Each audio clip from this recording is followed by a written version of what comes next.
আজ জুমার খুতবায় সংক্ষিপ্ত সময়ে বক্তব্যের বিষয় হালাল রুজি, বৈধ রুজি সম্পর্কে গুরুত্বপূর্ণ সংক্ষিপ্ত তথ্যবহুল বিবরণের চেষ্টা করব ইনশাআল্লাহুল আজিজ। আমরা অবশ্য লকডাউনকে সামনে রেখে বাইতুল হামদ জামে মসজিদ ডাঙ্গিপাড়া পবা রাজশাহীতে নিয়মিত খুতবা দিয়ে আসছিলাম। করোনা ভাইরাসকে সামনে রেখে পবিত্রতার উপরে সলাত সম্পর্কে, তাতে আমরা পৌঁছেছিলাম রুকু সিজদার দোয়া পর্যন্ত।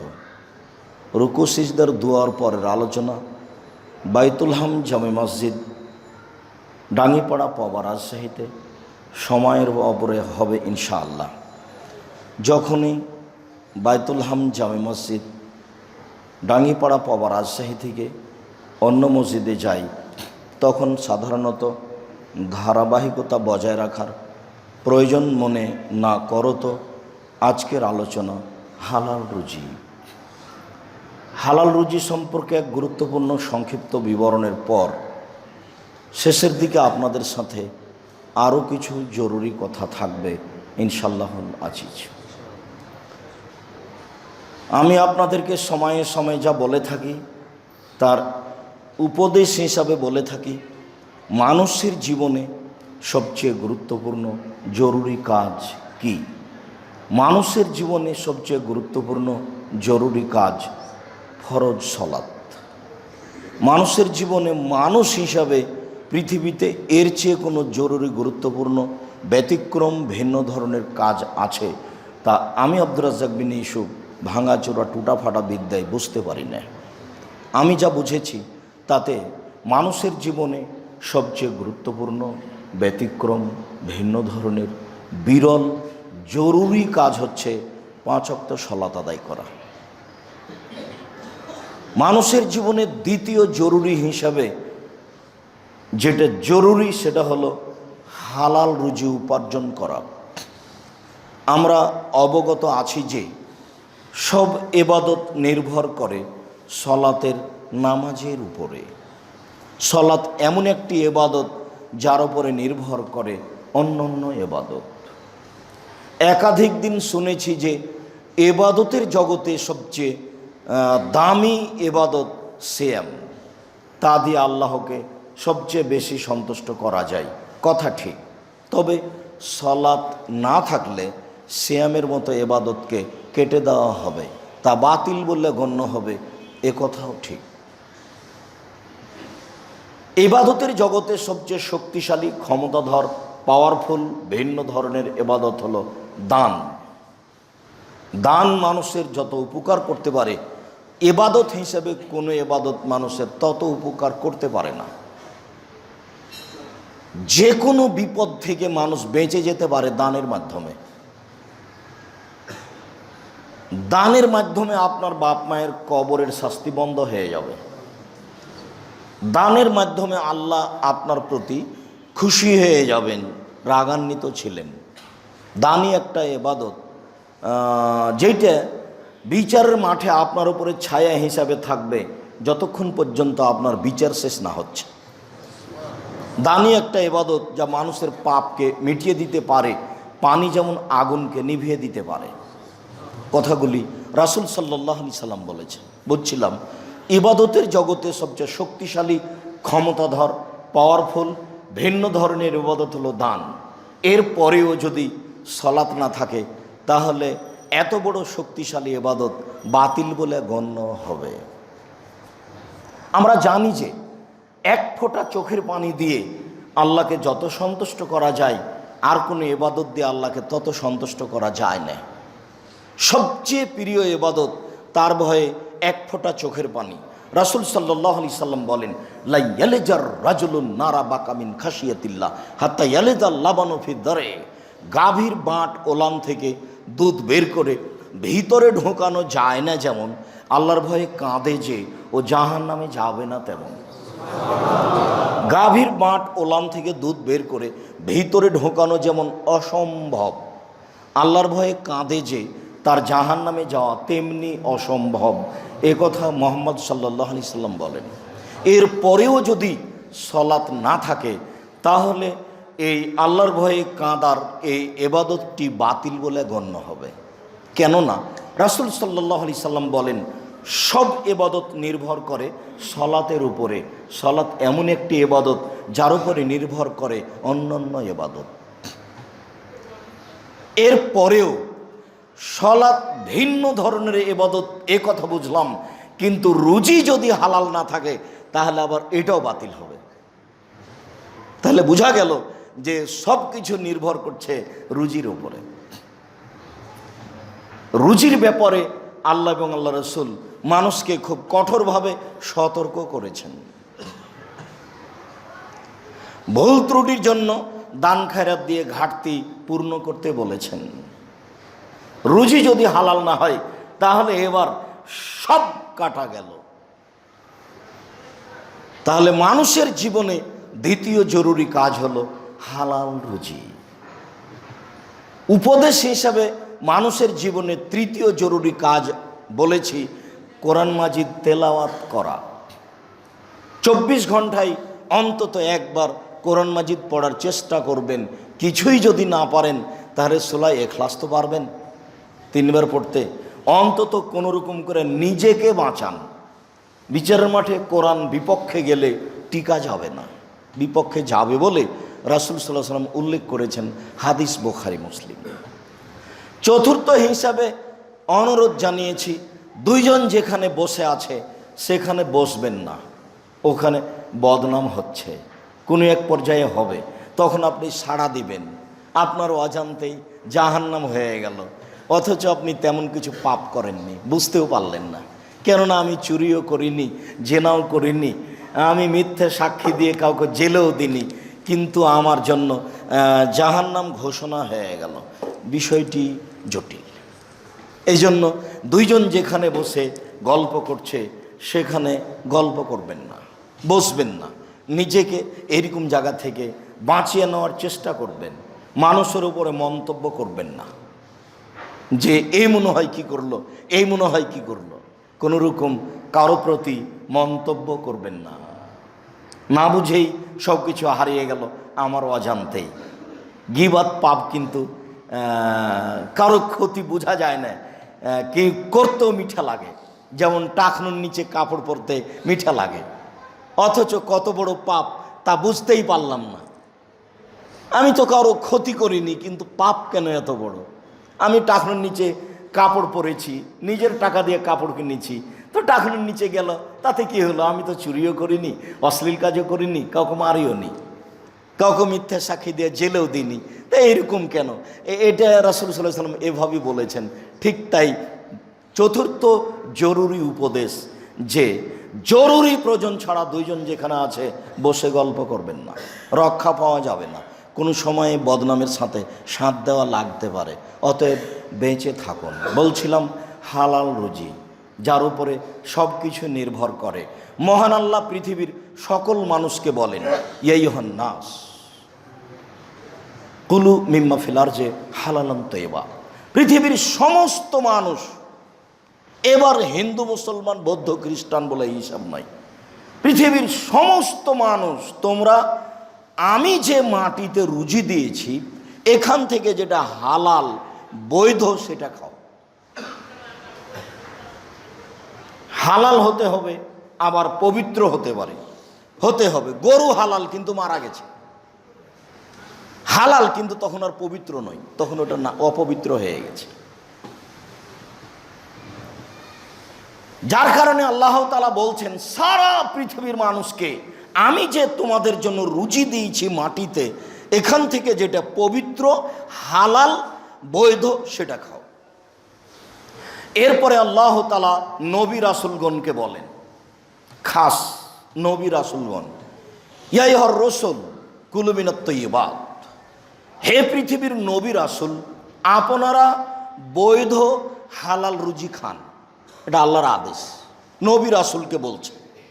নিশ্চিত তারা অবৈধ খাবেন না। এরপরেও ঘোষণা, জরুরি ঘোষণা, নবী রাসূলগণ আপনারা বৈধ হালাল রুজি খান, ওয়া আমালুস সলিহা, আর সৎ আমল করেন। আর একটা বাক্য লাগিয়ে দেওয়া হয়েছে, শতামল করুন। তাহলে নবী রাসূলগণ কি গোলাপ শাহের মাজারে টাকা দিবেন? তা হতেই পারে না। তবুও সতর্ক করছেন, শতামল করবেন। মানুষ আমল করলো কিন্তু সৎ নয়, তখন সব কিছুই গেল। সেটা বিদাত হতে পারে, সেটা শিরক হতে পারে।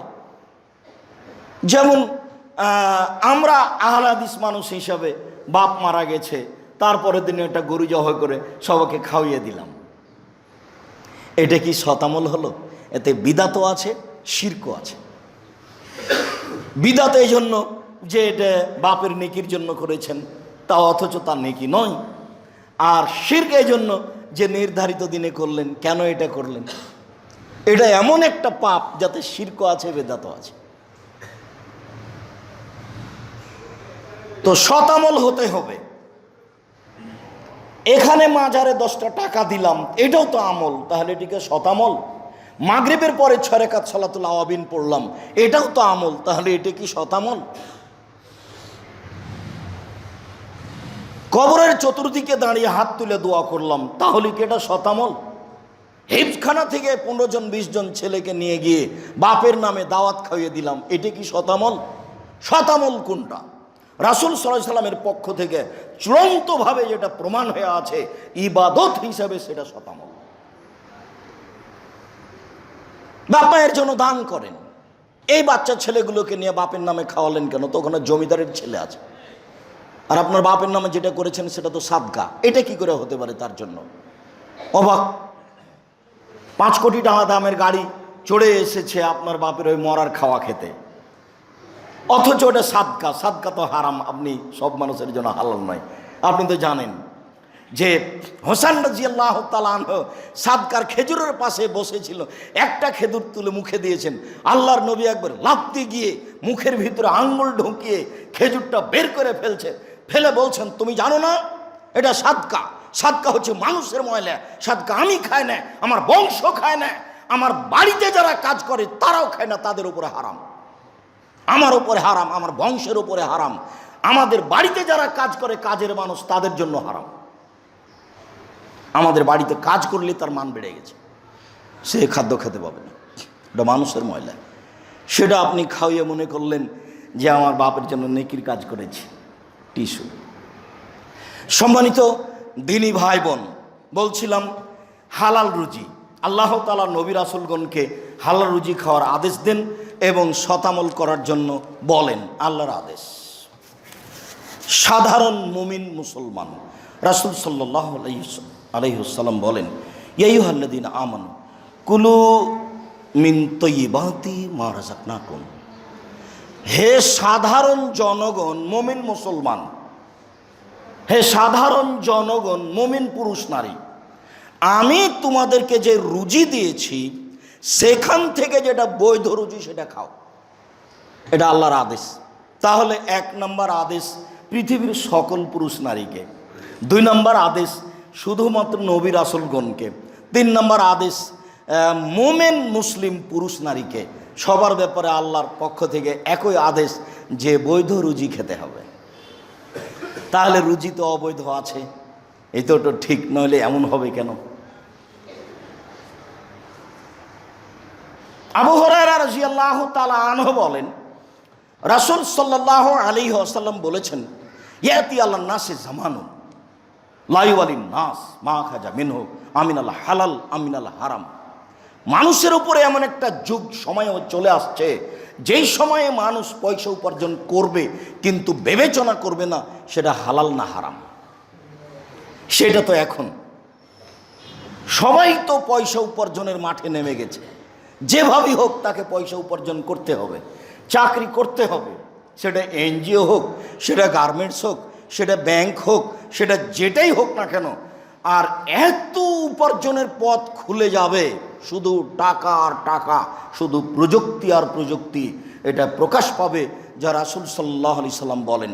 একটু পরে আপনাকে অবগত করাচ্ছি ইনশাআল্লাহ। সম্মানিত দিনী ভাই বোন, বলছিলাম রাসূল সাল্লাল্লাহু আলাইহি সাল্লাম বলেন এমন একটা সময় চলে আসবে মানুষের উপরে মানুষ পয়সা উপার্জন করবে, কিন্তু বিবেচনা করতে পারবে না বা করবে না যে এটা বৈধ না অবৈধ। আজকে তো সেটাই। আল্লাহ বলেছেন যে মানুষ যদি অবৈধভাবে পয়সা উপার্জন করে বরকত হবে না, এটা তো আল্লাহ বলেছেন, কিন্তু মানুষ তো আর বুঝতে চায় না। আপনাদের এখানে এই গুলিস্তানের ফাঁকা মাঠে, খোলা মাঠে একটা লোক 300 টাকার একটা জামাকে 2000 টাকায় দিয়ে বিক্রি করে দিল। তারপর খুব খুশি, গল্প করছে, যাওয়ার সময় একটা বড় মাছও কিনেছে, বন্ধুর সামনে বলছে যে আজ কাজ হয়েছে অনেক টাকা। কিন্তু কয়দিন পরে দেখা যাচ্ছে ওর দোকানটাই নাই। আচ্ছা, এখানে যে একটা আমি জামা নিয়েছিলাম, ও ঠগিয়েছিল, কিন্তু সে দোকানটা তো আর দেখিনি, কোন দিকে যে গেছে, যে টাকা গেল কোথায়, দোকানই নাই। এটা বলা লাগবে না, এটা ক্ষতি হবে, ধ্বংস হবেই। যেমন আল্লাহ তাআলা বলেছেন ইয়ামহাকুল্লাহুর রিবা ওয়া ইউরবিস সাদাকাত, আল্লাহ তাআলা দানকে বাড়িয়ে দেন আর সুদকে সংকুচিত করেন, কমিয়ে দেন। সুদের পরিণাম ভিক্ষুক। আপনি যে টাকা সুদ খেয়ে অনেক কিছু করেছেন, এটা আপনার সামনে হারিয়ে যাবে, না হলে আপনার ছেলের সামনে হারিয়ে যাবে, সব কিছু হারিয়ে যাবে, এমনকি বাড়িও থাকবে না। বাড়ি গাড়ি যেগুলো করেছেন সেগুলো আপনার ছেলে আর একজনের কাছে বিক্রি করে দিবে। এমনও হতে পারে যে আপনার চোখের সামনে আপনার ছেলেকে মানুষের বাড়িতে কাজ করে খেতে হবে। ভিক্ষুকে সুদের পরিণাম ভিক্ষুক সাজা, এই কথা চূড়ান্ত, এটা আল্লাহ বলেছে। সুদের শেষ পরিণত হলো নিঃস্ব হওয়া, ও টাকা পয়সা কমে যাবে, যেটা আমরা বলিনি, তা আল্লাহ তাআলা বলেছে। সেখানে আমার আর আপনার করার কি আছে? তিনি যেভাবে বলেছেন সেটাই হবে। ব্যাংকে চাকরি করে লোন নিয়ে বিশাল করে বাড়ি করে কত খুশি, বিবেচনা করলো না যে আমার যা না যাই তো হবে না, না আপনার যা না যাই হবে না। লোন থাকলে যা না যা হয় না। একাধিক হাদিস, শহীদ হয়ে গেলে সব পাপ ক্ষমা, কিন্তু লোনের পয়সা ক্ষমা হবে না, লোনের টাকা ক্ষমা হবে না। আর আপনি টাকা উঠিয়ে ব্যবসা করে খুব খুশি হলেন। আমি তো ওইভাবে টাকা উপার্জন করতে বলিনি, আমার এটা পরামর্শ নয়। আমার পরামর্শ হলো এই যে চকলেট বিক্রি করে ব্যবসা শুরু করি, তাহলে কর্জ নেওয়া, ঋণ নেওয়া লাগবে না। তারপরে কাপড়, তারপরে অনেক বড়, তারপরেও যদি কোনো রকম দেখা যায় যে লোন না হলে আমাকে মাজলুম সাজতে হচ্ছে, তখন একটা দেখানোর জন্য আটকাতে হবে, তখন আপনি মাজলুম। কিন্তু ওই টাকা দিয়ে আপনাকে ব্যবসা করতে হবে, গাড়ি বাড়ি করতে হবে, এই হিসাব হতে পারে না কখনো। রাসূল সাল্লাল্লাহু আলাইহি সাল্লাম দিনরাত বলতেন আল্লাহুম্মা ইন্নী আউযু বিকা মিনাল মাকসামি ওয়াল মাগরাম, আল্লাহ তোমার কাছে বাঁচতে চাই ঋণ কর্জ হতে, তোমার কাছে বাঁচতে চাই বড় পাপ হতে, তোমার কাছে বাঁচতে চাই ঋণ কর্জ হতে, তোমার কাছে বাঁচতে চাই বড় পাপ হতে, তোমার কাছে বাঁচতে চাই ঋণ কর্জ হতে, তোমার কাছে বাঁচতে চাই বড় পাপ হতে। যে নবী দিন রাতে কথা বলতেন, সালাম ফিরার পূর্বে বলতেন সলাতে, আয়েশা রাদিয়াল্লাহু তাআলা আনহা বলেন আল্লাহর নবী এমন কোনো সলাত আদায় করেননি যেই সলাতে সালাম ফিরার পূর্বে এই বাক্য বলেননি। আর উনি স্বেচ্ছায় কোটি কোটি টাকার লোন নিয়ে এ কাজ করতে গেলেন, হালাল রুজি, বৈধ রুজি। আবু হুরায়রা রাদিয়াল্লাহু তাআলা আনহু বলেন রাসূল সাল্লাল্লাহু আলাইহি ওয়াসাল্লাম বলেছেন ইন্নাল্লাহ তাইয়্যিব, আল্লাহ হচ্ছেন পবিত্র, লা ইয়াকবালু ইল্লা তাইয়্যিবা, আল্লাহ পবিত্র ছাড়া গ্রহণ করেন না। ইন্নাল্লাহ আমারাল মুমিনিনা বিমা আমারা বিহিল মুরসালিনা, আল্লাহ সাধারণ জনগণকে খাওয়ার ব্যাপারে, উপার্জনের ব্যাপারে সেটাই আদেশ করেছেন যেটা নবী রাসূলগণকে আদেশ করেছেন। তাহলে খাওয়া উপার্জন ব্যবস্থা নবী রাসূল এবং সাধারণ জনগণের একই, সাধারণ মুমিন পুরুষ নারীর একই। নবী রাসূল আর সাধারণ মুমিন পুরুষ নারীর কোনো পার্থক্য নেই। এরপরে আল্লাহ রাসূল সুম্মা যাকারা রাজুলা, একটি লোকের আলোচনা করলেন। আশাসা আকবারা ইতিলি সাফারা, যে লোকটা লম্বা সফরে আছে। আশাসা আকবারা, মাথার চুলগুলি এলোমেলো হয়ে গেছে, ঠিক মতো গোসল করেনি, ঠিক মতো চিরুনি করেনি, বিপদে পড়েছে। ওয়ামুদ্দ ইয়াদাইহি ইলাস সামায়ে, তারপর হাতটি উঠিয়েছে আকাশের দিকে, হাত উঠিয়ে বলছে রব্বি, হে আমার প্রতিপালক, আমি বিপদগ্রস্ত, তুমি আমাকে উদ্ধার করো। এইভাবে বলছে। মাতামুহু হারামুন, তার খাদ্য আছে হারাম। মাশরাবুহু হারামুন, তার পানি আছে হারাম। মালবাসুহু হারামুন, তার পোশাক হচ্ছে হারাম। ও গুযিয়া বিল হারামে, তার জীবিকা নির্বাহ হারাম, আন্না ইস্তাজাবুল্লাহ, তার দোয়া কি করে কবুল হতে পারে? সে যতই বিপদে পড়ে বলুক না কেন, তার দোয়া কবুল হবে না। সম্মানিত দিনী ভাই বোন, এখানে একটি জরুরি কথা যে লোকটা সফরে আছে, মুসাফিরের দোয়া কবুল হয় এ কথা আল্লাহর নবী বলেন। 2, লোকটা বিপদগ্রস্ত, বিপদে পড়ে আল্লাহকে মানুষ বললে আল্লাহ কথা শোনেন। 3, আল্লাহর কাছে হাত তুলে বললে আল্লাহ ফিরিয়ে দিতে লজ্জা পান। তার হাতখানা আমি কেমনে ফিরিয়ে দিই? আমার কাছে হাত তুলে বলবে আর আমি ফিরিয়ে দিব? আমি এত বড় সত্তা, হাইয়ুন করিম, আমি হচ্ছে লজ্জাশীল, আমি হচ্ছে দয়াশীল, একটু বললে আমি সাধারণভাবে মেনে নিই। তো হাত তুলে বলবে আর আমি ফিরিয়ে দেবো, আমার লজ্জা হয়, যাও আমি খালি হাত ফিরিয়ে দিলাম না, নেও। এই এতগুলি অবস্থা থাকার পরেও তার দোয়া কবুল হলো না কেন? তার খাদ্য হারাম আছে, তার পানি হারাম আছে, তার পোশাক হারাম আছে, তার জীবিকা নির্বাহ হারাম আছে। মুসলিম হাদিস তো মুসলিম। এবার আপনি বিবেচনা করেন, পৃথিবীর সকল দিনী ভাই বোনকে এই হাদিস বিবেচনা করার জন্য অনুরোধ জানাচ্ছে। যে যেখানে আছেন, যারা আপনারা অবগত হচ্ছেন মুখামুখি মিডিয়ার মাধ্যমে, তারাকে সবাইকে অনুরোধ করছি, ভাই বোন, খালা ফুফু, আত্মীয় স্বজন, চাচা চাচি, বিহাই বিহান যারা আছে সবকে এই বাক্য বলার জন্য চেষ্টা করেন। এটা আমি বলিনি, মুহাম্মদ সাল্লাল্লাহু আলাইহি সাল্লাম এভাবে বলেছেন। আপনার একটা কথা জানা থাকলে অন্যকে বলেন মর্মে, রাসূলের এই কথা পালন করো। তো নিজে সতর্ক হয়ে পৃথিবীর সকল আত্মীয় স্বজন দিনী ভাই বোনকে আপনি বলার চেষ্টা করেন, অল্প কয়েকদিন বাঁচার জন্য হারাম রুজি উপার্জন করতে রাজি নয়।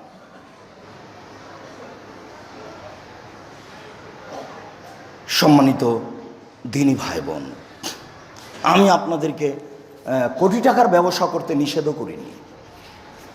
আপনাকে এই ঢাকা শহরের সবচেয়ে বড় ব্যবসায়ী হতে হবে, এ কথাই ঠিক। পয়সা উপার্জন করতে না পারলে না নিজের উপকার করতে পারবেন, না পরিবারের উপকার করতে পারবেন, না জাতির উপকার করতে পারবেন, না প্রতিষ্ঠানগুলোর উপকার করতে পারবেন। রাসূল সাল্লাল্লাহু আলাইহি সাল্লামের চলে না বইয়ের টাকা ছাড়া। মুহাম্মদ সাল্লাল্লাহু আলাইহি সাল্লাম দিনরাত কাটান খাদিজার টাকায়, তার মানে টাকা লাগে। মুহাম্মদ সাল্লাল্লাহু আলাইহি সাল্লাম 6 থেকে 800 কিলোমিটার দূরে যাবেন যুদ্ধের জন্য। বললেন পরিস্থিতি খুব কঠিন, অর্থের সংকট, রৌদ্র খুব বেশি, কে কি করতে পারো? ওমর বললেন অর্ধেক দিলাম। আবু বকর সিদ্দিক রাদিয়াল্লাহু তাআলা আনহু বললেন আপনাকে আর আল্লাহকে বাড়িতে রেখে যা আছে সবই দিলাম, ভ্যান ভাড়াও হবে না। তবে বলেছেন তিনি ভিন্ন। ওসমান, আল্লাহর নবী, যত মানুষ যাবে সমস্ত মানুষের অর্ধেকের যাতায়াত খরচ, খাওয়া খরচ আমি দিলাম, এবার কাজ হবে আর ওটা দিয়ে বরকত হবে। 30,000 লোক আছে, 15,000 লোককে 15,000 উঁট দিবেন, কত দাম আসতে পারে? গড়ান ধরে নিয়ে একটা উঁটের দাম 1 লক্ষ টাকা, এমনি তো 2 লাখ হতে পারে স্বাভাবিক দাম। তাহলে 15,000 উঁটের দাম কত? 3 মাসের খাওয়া খরচ দিবেন, তার নাম ধনী। তাহলে আপনার টাকা দিয়ে ধর্মীয় কাজ হবে। পয়সা কম ইনকাম করতে হবে, এ কথা রাসূল সাল্লাল্লাহু আলাইহি ওয়াসাল্লাম কোনোদিন বলেননি। সতর্ক সাবধান হয়ে ইনকাম করতে হবে, এ কথা তিনি বলেন। আর পয়সা উপার্জন না করলে আপনি দিন ধর্মের কাজ করতে পারবেন না। যাদের বেশি পয়সা আছে তাদের বেশি পয়সা পশু প্রাণী খাচ্ছে, অন্যায়ভাবে খরচ হচ্ছে। আর দিনে খরচ হলো বিদাতি পদ্ধতিতে খরচ হচ্ছে। ওটা রাসূলের পদ্ধতি নয়, ওটা রাসূলের নিয়ম নয়। ওখানে দিন ধর্মের কথা হয় না। যারা দিন ধর্মের কথা বলে তাদের কাছে তো তাদের পিছনেতে আপনাদের পয়সাপাতি খরচ হয় না। তাহলে পয়সা উপার্জনই না করলে খরচ করবেন কি? ঘুমের ঘরেও ব্যবস্থা করার পরিকল্পনা করবেন। কোনোদিন অর্থের ব্যাপারে নিজেকে দুর্বল করবেন না, নইলে জাতির ক্ষতি করবেন, এ কথাই ঠিক। 5 ওয়াক্ত সালাত আদায় করবেন, জীবন বাজি রেখে পয়সা বেশি উপার্জনের চেষ্টা করবেন বৈধভাবে। যে পয়সায় জাতির উপকার করতে হবে, প্রতিষ্ঠানের কওমি মাদ্রাসার উপকার করতে হবে, পরিবারের উপকার করতে হবে, নিজের উপকার করতে হবে। দান খারাত করলে আমিও বাঁচবো, পরিবারও বাঁচবে। সাহাবীগণ, কিছু সাহাবী এসে রাসূলের সামনে বলছেন, আল্লাহর নবী, আপনি তো সলাতের পরে তাসবিহ তাহলিল করতে বলেছেন, তো ধনীরাও তো আপনি তো বলেছেন দান খেরাত করতে, জিকির আজকার করতে, তো ধনীরাও তো করছে, তো আমরা করছি, তারাও করছে। তো রাসূল সাল্লাল্লাহু আলাইহি সাল্লাম বললেন যে তোমরা সুবহানাল্লাহ আলহামদুলিল্লাহ বলো, চুপে চুপে বলো। তো এরা তখন শুরু করেছে।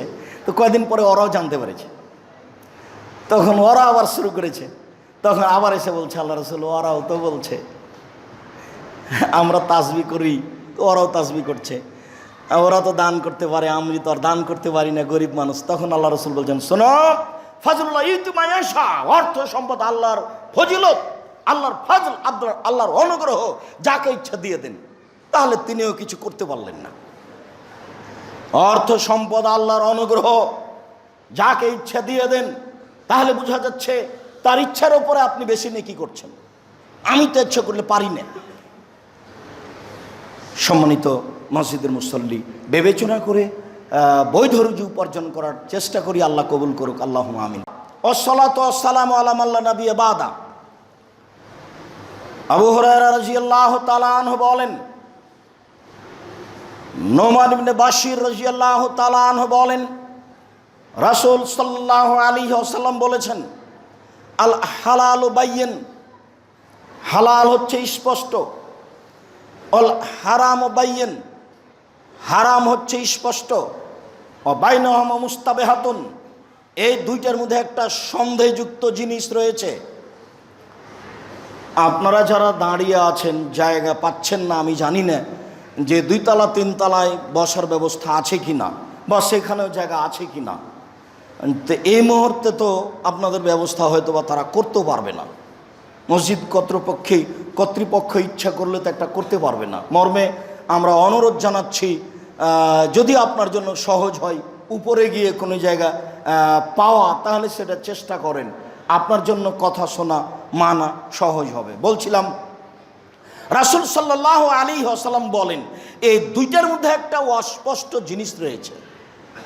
অর্থ রয়েছে, সম্পদ রয়েছে, ব্যবসা রয়েছে, চাকরি রয়েছে, লা ইয়ালামুনা কাসীরুম মিনান নাস, যেটা বহু মানুষ বুঝতে পারে না।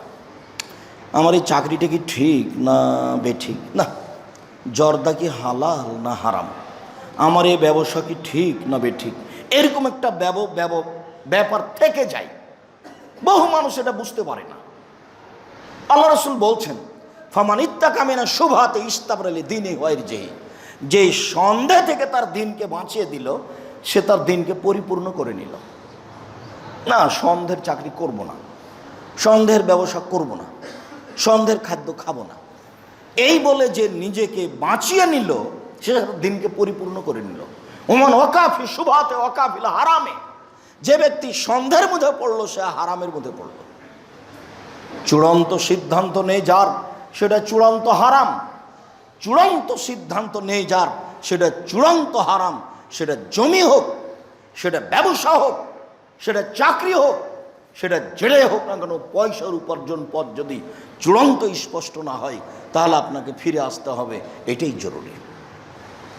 ভুলেও কোনো দিন এক জমি 5 বার বিক্রি করে নিজেকে সফল মনে করবেন না। ক্ষমতা কিন্তু চিরদিন থাকবে না। এটা আপনার চোখের সামনে ঘটছে যে অনেকের ক্ষমতা ছিল, এখন আর নেই। অনেকের ক্ষমতা এখন আছে, কয়দিন পর আর থাকবে না। আর আপনাকে আমি বহুদিন বলেছি, পৃথিবীতেই যদি আপনি মানুষের নিরুপায় দেখেন, তাহলে আপনি দেখতে পারেন খুলনার অঘোষিত সম্রাট এরশাদ শিকদার। মানুষের উপরে পৃথিবীতে যে নিরুপায় নেমে আসে, তার জাজল্য প্রমাণ আপনি দেখতে পারেন। ইরাকের প্রেসিডেন্ট, ক্ষমতাধর প্রেসিডেন্ট সাদ্দাম হোসেন, যিনি রাতে রাতে গোটা একটা দেশ দখল করতে পারেন। যদি আপনি মানুষকে পৃথিবীতে নিরুপায় অবস্থায় দেখেন, তাহলে আপনি দেখতে পারেন অতএব নিরুপায় অবস্থা দুনিয়াতে নেমে আসতে পারে, কবর তো আছেই, কিয়ামতের মাঠ তো আছেই। কাজে কোনো সময় ক্ষমতা দেখিয়ে, শক্তি দেখিয়ে, বল প্রয়োগ করে কোনো জিনিস উপার্জন করার চেষ্টা করবেন না। খুব বিবেচনা, বিবেককে বলবেন এটা ঠিক না বেঠিক, এটা ঠিক না বেঠিক, তারপরে কাজ করবেন। রাসূল সাল্লাল্লাহু আলাইহি সাল্লাম বলেন, শোনো, আলা লিকুল্লি মালিকিন হেমা, হেমাল্লাহ আলাম মাহারেমহু, প্রত্যেকটা বাদশার সীমারেখা রয়েছে। আল্লাহর সীমারেখা হলো হালাল এবং হারাম। বাংলাদেশ শেষ হলে ভারত শুরু হয়, ভারত শেষ হলে বাংলাদেশ শুরু হয়। তার মানে সীমারেখা আছে। হালাল শেষ হলে হারাম শুরু হয়, হালাল শেষ হলে হারাম শুরু হয়, হারাম শেষ হলে হালাল শুরু হয়। সন্ধ্যের মধ্যে বেঁচে থাকতে হবে, সন্ধ্যের ব্যাপারে বেঁচে থাকতে হবে। কার রাই একটা রাখালের মতো, ইয়ারা হালাল হেমা, যে লোক রাখালটি আইলে গরু চড়াচ্ছে, ইউসেক সম্ভাবনা রয়েছে গরুতে ধানে মুখ দিতে পারে। ওই রাখাল আইলে গরু নিয়ে যেতে পারবে না। আইল বুঝেন কি না? দুই দিকে ধান গাছ, মধ্যে কিছু আইল ফাঁকা আছে, ওতে ঘাস লেগে আছে। আল্লাহ রসুল বলছেন তুমি এখানে গরু চড়ায়ও না। মনে হচ্ছে পল্লীর মানুষ সব কিছু বুঝেন, বিবরণে বোঝা যাচ্ছে যে তুমি আইলে গরু চড়ায়ও না। সম্ভাবনা আছে মাঝে মধ্যে গরুতে ধানে মুখ দিতে পারে। যদি গরুতে ধানে মুখ দেয় তাহলে তো তুমি মানুষের ধানকে খাওয়িয়ে দিলে, সন্ধ্যের উপরে গরু চড়ালে এটা চলবে না। সন্ধে যেখানে আছে তুমি সেখান থেকে দূরে থাকো। রাখালের মতো, রাখালকে যেমন সন্ধ্যের কারণে আইলে গরু চড়াতে নিষেধ করা হয়েছে। মনে রেখো, লেকুল্লে আলা কুল্লে জাসাদিন মুজগা, প্রত্যেকটা মানুষের শরীরে একটা টুকরা রয়েছে, অংশ রয়েছে। এজা সালোহাত সালাহুল জাসাদ কুল্লহু, যতক্ষণ পর্যন্ত সে টুকরা অংশ ঠিক থাকবে গোটা মানুষই ঠিক। যা ফাসাদাত ফাসাদাল জাসাদ কুল্লহু আলা ওয়াহেল কাল, আর সেই টুকরা সে অংশ যখন খারাপ হয়ে যাবে গোটা মানুষই খারাপ। মনে রেখো, সেটাই হচ্ছে অন্তর। যার অন্তর খারাপ তার সবই খারাপ, যার ভিতর খারাপ তার সবই খারাপ, যার ভিতর ভালো তার সবই ভালো। বক্তব্য শোনার পরে মনে মনে বলছেন আলেম ওলামা বলেই সেগুলোকে আর মেনে হবে, ব্যবসা করাই লাগবে। তার মানে ভিতর ভালো নয়। ভিতরে যদি এভাবে বলতো যাচ্ছে যা হয়েছে হয়েছে, এখান থেকে ফিরে আসা যায় কিভাবে, সেটা হলো একটা ভালোর দিকে এগিয়ে যাওয়া। এগুলো আলেম ওলামাদের কাজ বলেই থাকে। এই বলে শুনে, এইসব শুনে এইসব জমি জায়গা অর্থ সম্পদ ত্যাগ করা যাবে না। অর্থ সম্পদ ত্যাগ করতে বলিনি, আপনি এই পথ বাদ দিয়ে অন্য পথে উপার্জন করেন, এই কথা বলছি। তবে অন্তর ভালো হলে সবই ভালো, ভিতর ভালো হলে সবই ভালো, ভিতর খারাপ হলে সবই খারাপ, এ কথা আমি বলিনি, এ কথা মুহাম্মদ সাল্লাল্লাহু আলাইহি ওয়াসাল্লাম বলেন। আবু হুরায়রা রাদিয়াল্লাহু তাআলা আনহু বলেন, রাসূল সাল্লাল্লাহু আলাইহি ওয়াসাল্লাম বলেছেন, লাখশা আল ফাকরা আলাইকুম, আমার উম্মত নিঃস্ব দরিদ্র হয়ে যাবে এ ভয় আমি করি না। আমার উম্মত গরিব নিঃস্ব হয়ে যাবে এ ভয় আমি করি না। গরিব হয়ে গেলে কি হবে, নিঃস্ব হয়ে গেলে কি হবে? মরলেই তো পৃথিবীর ঝামেলা শেষ, টাকা পয়সার হিসাব শেষ। আমি এই চিন্তা করি না। তবে আমি চিন্তা করি এটাই যে বসে তালাইকুমুদ দুনিয়া, আমার উম্মতের উপরে, তোমাদের উপরে পৃথিবীকে একেবারে খুলে ধরা হবে, উপার্জনের পথ তুলে ধরা হবে। প্রযুক্তি আর প্রযুক্তি, টাকা আর টাকা, পয়সা আর পয়সা, কত প্রযুক্তি। 20 বছর পূর্বে এত প্রযুক্তি ছিল না। বসে বসে মোবাইলে টাকা ইনকাম হয় এই হিসাব মানুষের কাছে ছিল না।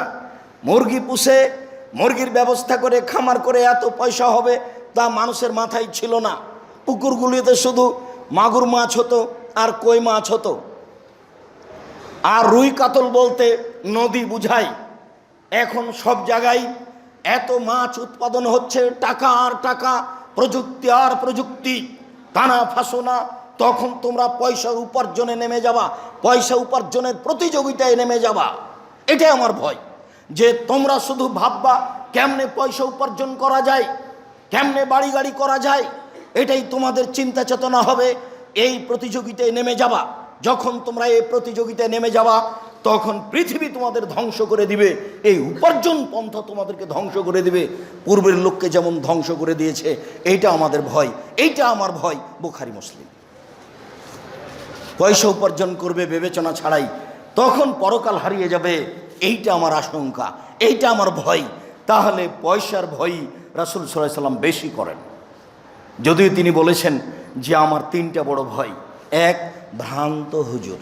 হুজুর নগদ ফতোয়া দিচ্ছে যে ব্যাংকে চাকরি করা যাবে, হুজুর নগদ ফতোয়া দিচ্ছে এইসব মূর্তি ভাস্কর্য চলবে। ভ্রান্ত হুজুর, এটা আমার ভয়। যেটা কোনো নবী মানেনি। ইব্রাহিম তার প্রমাণ, মোহাম্মদ সাল্লাল্লাহু আলাইহি সাল্লাম তার প্রমাণ। কত দলিল নেবেন আপনি? কোরআন মাজিদের আয়াত একাধিক। আমার জীবনে বড় ভয় ভ্রান্ত হুজুর। দুই, সাতালতাহেকো কাবাইল মিন উম্মতি বিল মুশরিকিন, আমার উম্মতে হিন্দুদের সাথে মিশে যাবে, এটা আমার ভয়। গান বাজনা, ছবি মূর্তি আপনার বাড়িতে। আমি আব্দুর রাজ্জাক বিন ইউসুফ আপনার কাছের মানুষ, আপনি সুরুটুল্লাহ মসজিদের মুসল্লি। আপনার বাড়িতে আজও শোকে যে পুতুল আছে, কাঁকড়া আছে, আপনি গিয়ে দেখেন কেমনে আপনি সুরুটুল্লাহ মসজিদের মুসল্লি, কিভাবে আপনি আমাকে ভালোবাসেন তা তো আমি বুঝতে পারলাম না। ভালোবাসা কিভাবে হয়ে গেল? আমরা বাচ্চার যদি পেশাব পায়খানা করার পটটা কিনে নিয়ে আসি, পটটা বাচ্চার ধরার একটা মূর্তি করা আছে সামনের মুখে, ওটা আমরা বাসাতে ঢোকার আগে বের করে ফেলে দিই, ভেঙে ফেলে দিই। আর আপনার বাড়িতে এগুলো চলে।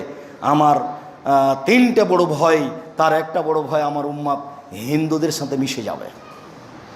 গান বাজনা, খেলতামাশা, মূর্তি, এগুলো হলো হিন্দুদের কাজ। শতাবদ কাবাইল আল আওসান, আমার উম্মত মূর্তি পূজা করবে। আমরা মূর্তি পূজা করব মানে অবাক কথা। রাসূল সাল্লাল্লাহু আলাইহি ওয়াসাল্লাম এভাবে বলেছেন, এটাই ভয়। রাসূল সাল্লাল্লাহু আলাইহি ওয়াসাল্লাম বলেন, কুল্লু লাহমিন নাবাতা মিনাস সুহতে, কুল্লু লাহমিন নাবাতা মিনাস সুহতে কানাতিন নারা আলা বিহি লা ইয়াদখুলুল জান্নাতা লাহমুন নাবাতা মিনাস সুহতে। যেই শরীর হারাম উপায়ে বাড়ে ও জান্নাতে যাবে না। যে শরীর হারাম উপায়ে বাড়ে সে শরীর জান্নাতে যাবে না।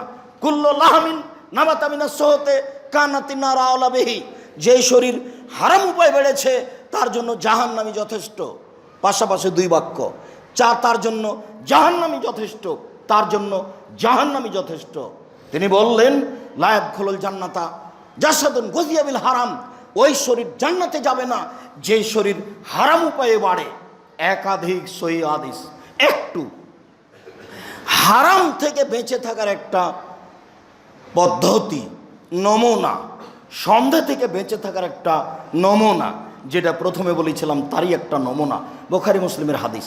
আল্লাহ নবী রাস্তায় হাঁটছিলেন, একটা খেজুর পড়ে আছে রাস্তায়, খেজুরটা তুলে নিলেন, নিয়ে বলছেন, লাউলা আন আখাফান তাকুনা মিনাস সাদকা, ও খেজুর, আমার আশঙ্কা হচ্ছে যে তুমি মনে হয় জাকাতের খেজুর হতে পারো। কেউ মনে হয় জাকাত নিয়ে যাচ্ছিল, সাদকার খেজুর নিয়ে যাচ্ছিল, পড়ে গেছে, সেই খেজুর তুমি হতে পারো বলে আমার আশঙ্কা হচ্ছে। এইটা না হলে আমি তোমাকে খেয়ে নিতাম। হাদিস তো বুখারী মুসলিম। আরো বোঝা যাচ্ছে যে গায়েবের খবর জানেন না। খেজুর হাতে করে আছে, খেজুর হাতে করে আছে, এই খেজুর জাকাতের খেজুর কি না এটা বলতে পারছেন না, আর আপনি বলছেন যে গায়েবের খবর জানেন। মাথায় কিছু আছে? হাদিস তো বুখারী মুসলিম। দেখে বলছেন যে আমি তো তোমাকে খেয়ে নিতাম, কিন্তু আমি তো বলতে পারছি না তুমি আসলে জাকাতের খেজুর নাকি। জাকাতের খেজুর তো আমি খাবো না, আমার বংশ খাবে না, আমার বাড়িতে যে কাজ করে সেও খাবে না, ও তো মানুষের ময়লা, ও তো সাদকাটা আমি খাবো কেন, আমার বংশ খাবে কেন, আমার কাজের লোক খাবে কেন? সবার জন্য হারাম ঘোষণা করা হয়েছে। যে উপার্জন করে খেতে পারে সেই খাবে না। আয়েশা রাদিয়াল্লাহু তাআলা আনহা বলেন, রাসূল সাল্লাল্লাহু আলাইহি সাল্লাম, আয়েশা রাদিয়াল্লাহু তাআলা আনহা বলেন, কানালে আবু বকরিন গোলাম, আবু বকরের একটা গোলাম ছিল, কাজের লোক ছিল, একটা ভ্যান ছিল, একটা গাড়ি ছিল। গাড়িটা চুক্তিতে দেওয়া আছে যে প্রতিদিন তোমাকে 300 টাকা করে দিতে হবে, যা ইনকাম করো। তো তখন কাজের লোক কিনে পাওয়া যেত গাড়ির মতো। তো একটা গোলাম কাজের লোক কিনে নিয়েছেন, সারাদিনে যা ইনকাম করবে আবু বকর সিদ্দিককে 20 টাকা দিতে হবে। তো আবু বকর সিদ্দিককে একদিনও কিছু নিয়ে এসে দিয়েছে, ফাকালা মিনহু, আল্লাহর আবু বকর সিদ্দিক সেখান থেকে খেয়ে নিয়েছেন। হ্যাঁ, ওর তো উপার্জন আমি খাই, ও তো আমার কাজের লোক, ও তো আমার ভ্যান, প্রতিদিন আমি তাকে ভাড়া বহন করতে দিয়েছি।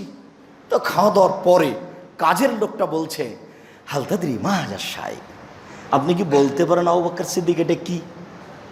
এটা কি আপনি যেটা খেলেন? তখন আবু বকর সিদ্দিক বলছেন, মা এটা কি? তখনও বলছে যে কুনতু তাকাহানতু ফিল জাহেলিয়া ওয়ালা উহসিনুল কাহানাতা। আরে আমি জাহেলিয়াতের যুগে গণকি করতাম, তবে আমি ভালো গণকি জানতাম না। আমি খালি ধোকা দিতাম মানুষকে, খালি ফাঁকি দিতাম, এমনি একটা মেরে দিতাম। এই যে পেপার পত্রিকাতে দেখছেন মহিলাটা বলছে আমার কাছে আসলে সব কথা পূর্ণ হবে, মনের আশা পূর্ণ হবে। ও কিছুই জানে না, শয়তানের শেষ।